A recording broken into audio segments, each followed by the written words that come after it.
A indústria de saúde animal defende a criação segregada de um boi produzido com critérios rigorosos para atender ao mercado europeu em meio às restrições pelo uso de antimicrobianos.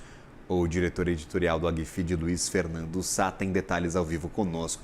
Seja bem-vindo à nossa programação, Luiz. É um prazer tê-lo por aqui. É exigência da União Europeia e agora o mercado vai ter que se adaptar. Vamos ter talvez duas culturas diferentes, o boi com antibióticos e o boi sem?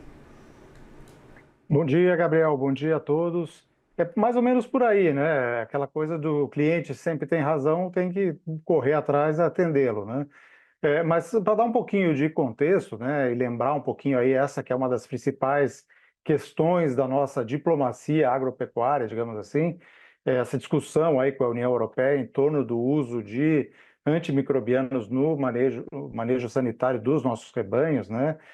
Como a gente se lembra, recentemente os europeus decidiram incluir as carnes brasileiras, sejam bovinas, suínas ou de aves, entre os produtos com restrição de importação pelos países do bloco, alegando justamente que nós não cumprimos as exigências daquele mercado nesse quesito, né? Já que eles encontraram resíduos aí desses antimicrobianos em carnes oriundas do Brasil. Então, o que eles determinaram lá é que a partir de setembro não serão permitidas mais a entrada das nossas carnes lá na Europa, a não ser que o governo brasileiro consiga aí reverter esse quadro, está fazendo esforços nesse sentido. Na semana passada, eu conversei com o Emílio Salani, que é o vice-presidente do Sindan. O Sindan é a entidade, é o sindicato que reúne as principais empresas do setor de saúde animal no Brasil. E claro que esse assunto aí estava na pauta dessa conversa, né, Gabriel?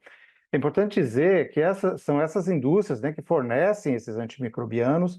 Essa categoria aí de produtos veterinários corresponde a 13% da receita do setor, que no ano passado ficou em quase 13 bilhões de reais, segundo o Sindan anunciou aí na semana passada. O Salani fez uma análise interessante sobre essa questão, né? Diferentemente do que se possa imaginar, ele não saiu em defesa incondicional do uso desses produtos, né? Que de fato são importantes para ajudar no tratamento de doenças dos animais. E ele também não saiu também numa defesa incondicional do modelo brasileiro de manejo sanitário, que, diga-se, né, também é importante ressaltar, é um dos mais avançados do mundo. Ele foi bem pragmático, disse que é preciso esclarecer muita coisa nesse processo, como, por exemplo, diferenciar o que é o uso correto dos antimicrobianos, né, respeitando ali os prazos para que os animais deixem de apresentar rastros desses medicamentos, e o que são os resíduos existentes, inclusive nos próprios contêineres que transportam essas cargas, que muitas vezes esses resíduos identificados não são da carne, sim, são resíduos presentes nos contêineres. Mas o que eu achei mais interessante da conversa foi a visão dele de que o Brasil, ou até melhor, né, os pecuaristas brasileiros deveriam investir em uma política de produzir o gado dentro das especificações de cada cliente. Então é isso que você falou, um boi para cada cliente, um boi específico.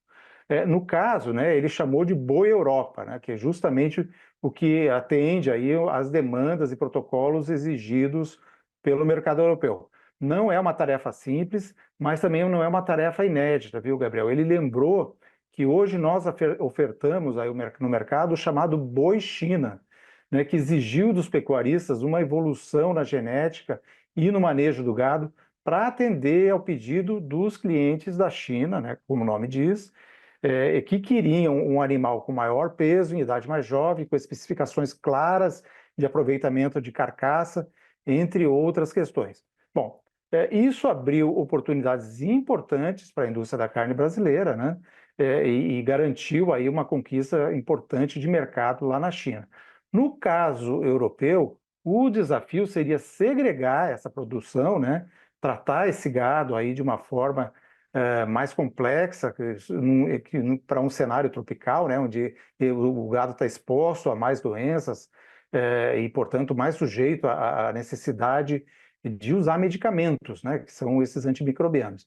E, claro, rastrear toda a vida do animal, da cria ao abate. Então, isso implicaria em criar cadeias específicas com controle desde o nascimento, incluindo registro detalhado dos manejos, dos tratamentos, né? Um desafio operacional aí que exige, como eu disse, rastreabilidade eficiente, integração entre os diversos elos da cadeia e um nível mais avançado de gestão dentro das propriedades. Isso, ninguém tem dúvida, aumentaria o custo dessa produção e, por isso, só seria viável para alguns pecuaristas mais tecnificados, mais preparados. E, no fim da cadeia, né, o comprador teria de estar disposto a pagar mais para receber essa carne específica aí, né?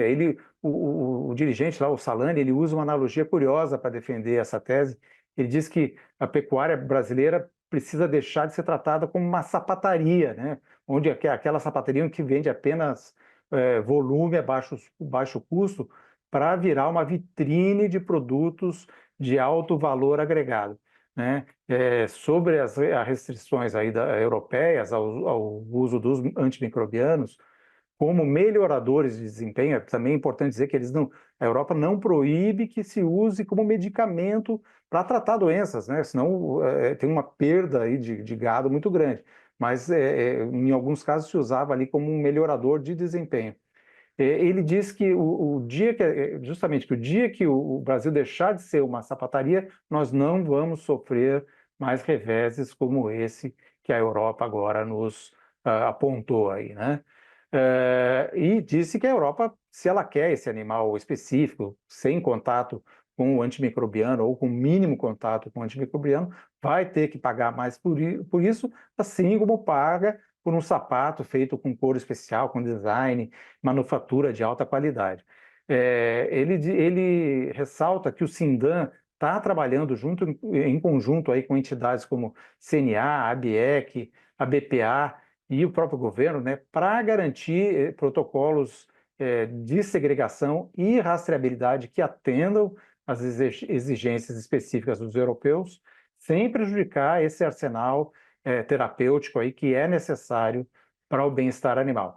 Ele lembra que esses antimicrobianos são amplamente utilizados no Brasil, né, e em outros mercados relevantes, e que se a Europa exige impõe uma restrição, é tarefa do Brasil como fornecedor se adaptar, né, adaptar a sua produção, e não é a questão de banir, mas de segregar os animais destinados a esse mercado e garantir que eles sigam o protocolo, né? Na prática, né, na visão do Salani, o avanço desse tal Boi Europa pode acelerar um processo de segmentação da pecuária brasileira, em que diferentes mercados demandarão diferentes padrões produtivos com níveis distintos de exigência e, claro, de remuneração, Gabriel. Vamos ver se essa mudança da tratativa, essa segregação, tal do Boi Europa, vai nos ajudar a acabar com essa restrição, que ainda nem começou, está programada para setembro deste ano.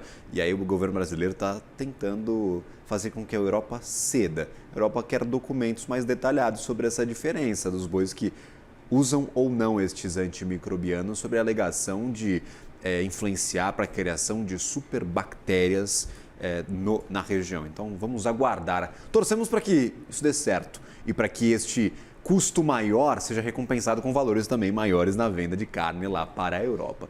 Luiz, sempre bem-vindo, meu caro. Até uma próxima. Bom trabalho a você. Obrigado, Gabriel. Um bom trabalho, uma boa semana a todos. Para nós. Valeu.